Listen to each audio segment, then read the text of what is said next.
병의 특성상 약물 치료를 하는 중간에도 어지럼증이나 난청 등이 조절이 잘 되지 않고 나타날 수 있기 때문에 메니에르시 병을 치료 중인 환자분들이 불안감이 생기는 것은 어찌 보면 당연한 것이라고 생각합니다.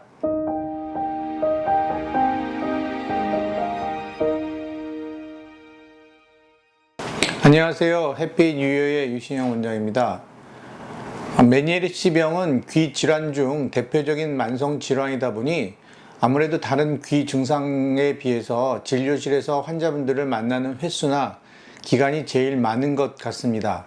메니에르시 병은 그 진단이 되는 시점 자체가 재발을 하지 않으면 메니에르시 병이라는 진단명을 붙일 수가 없습니다. 다시 말하면 재발을 하는 병이기 때문에 한 환자분을 많이 만날 수밖에 없는 것 같습니다. 병의 특성상 약물 치료를 하는 중간에도 어지럼증이나 난청 등이 조절이 잘 되지 않고 나타날 수 있기 때문에 메니에르시 병을 치료 중인 환자분들이 불안감이 생기는 것은 어찌 보면 당연한 것이라고 생각합니다. 그래서인지 안타깝게도 그 한 곳의 병원을 꾸준히 지속적으로 다니시는 분들이 드문 것이 현실인 것 같습니다.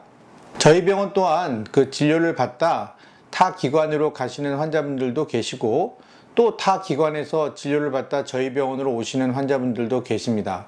이 때문에 그 환자분들이 가지고 오신 그 처방 및 자료들을 보고 그 여러 병원의 선생님들마다 조금씩 그 메니에르시 환자를 보는 치료 스타일이 다르다는 것을 알게 되었습니다.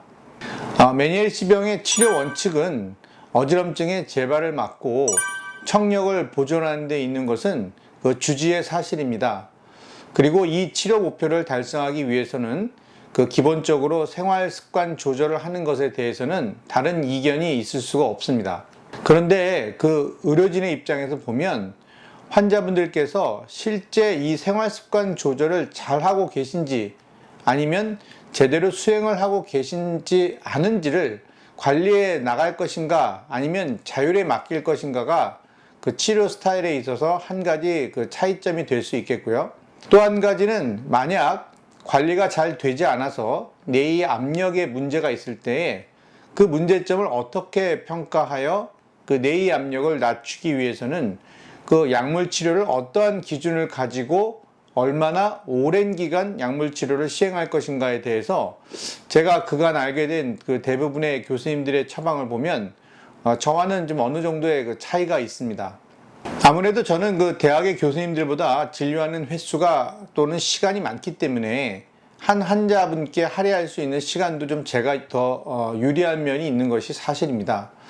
저희 병원에서 진료 후에 이렇게 뭐 오랜 시간을 보는 그 진료를 보는 것이 어색하다 이렇게 말씀을 하셨던 분들도 계시거든요. 그 대학 교수님들께서는 그 아무리 그 전공의 선생님들께서 그 진료에 투입이 되셔서 문진을 도와드린다고 해도 그 짧은 시간 내에 그 메니에르시 병에서 그 중요한 그 스트레스나 수면까지 이제 체크를 하면서 환자분들의 상태를 이렇게 면밀하게 관찰하고 특히 이제 귀의 뇌의 압력을 대변하는 그 전기 와우도 검사는 검사 시간이 아무리 짧아도 한 20분 정도 소요되기 때문에 매번 이제 내원시마다 이제 검사를 진행해서 환자분들의 상태를 체크하기는 좀 어려움이 따릅니다.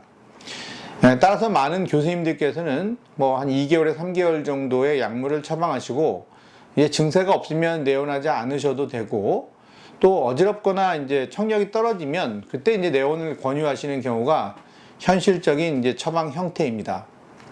저희가 이제 감기가 걸리고 난 다음에 이제 병원에 가서 치료를 받는 것이 맞죠. 그런데 이 메니에르시 병은 이 뇌의 압력이 이제 관리가 잘 되지 않으면 자꾸 이제 재발을 하는 병입니다. 가능하면 예방이 최우선인 것이 모든 병에 적용이 된다고 한다면 메니에르시 병 또한 그 재발을 하지 않게 하는 것이 최우선적으로 고려가 되어야 할 것이라고 생각합니다. 그러기 위해서는 일정 기간 그 환자분을 정기적으로 방문하게 해서 검사와 상담을 통해서 뇌의 압력을 관리하고 그 압력 관리가 그 생활 습관 조절만으로도 잘 관리가 될 때까지 일정 기간 약물 치료로 의사가 도와주는 것이 훨씬 더 환자분들께 유익하다는 신념을 가지고 있습니다. 저는 그 최소 3개월에서 한 2년간의 약물 치료 기간을 두고 환자분들을 정기적으로 만나면서 환자분들께 이제 스스로 이 메니에르시병을 조절할 수 있을 때까지 마치 그 마라톤 선수의 기록 향상을 위해서 옆에서 같이 뛰어주는 그 러닝메이트와 같은 그런 역할을 수행하고 있습니다. 메니에르시병, 난치병으로 알려져 있습니다. 참으로 환자분들의 임상 양상도 다양하고요. 또 환자분들의 맞춤형 목표들도 다양합니다. 오늘은 그 어느 것이 맞다, 틀리다가 아니라 20여 년간 메니에르시병 환자분들을 만나 뵈면서 제 경험과 신념에서 만들어진 그 저의 치료 전략을 세우는 원칙에 대해서 소개한 영상이니 오해 없이 봐주셨으면 감사하겠습니다. 감사합니다.